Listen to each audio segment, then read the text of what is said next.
Santiago Nepomuceno was denied. Drop ball, popped up by Eulalio. C sets it up Rojas. Another drop ball does not work. Eulalio with a power hit. C able to pop it up. Another power hit from Vargas. Eulalio stares down or stares up Santiago after winning that joust.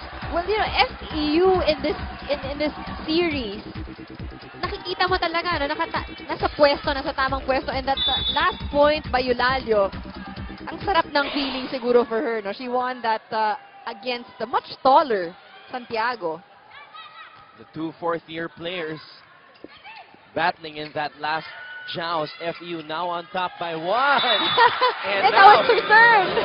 Yes, she was also looking at Eulalio, but nakatalikod si Oh. Wenef. But it's normal. I mean, in games like these, for all you know, these players are actually friends outside of Yeah. the court. So yung mga taunting na ganyan, it's all normal. Bumabawi lang. Oo, bumabawi lang. It's part of the game. Kailangan mo rin talaga minsan yung angas. You have to be aggressive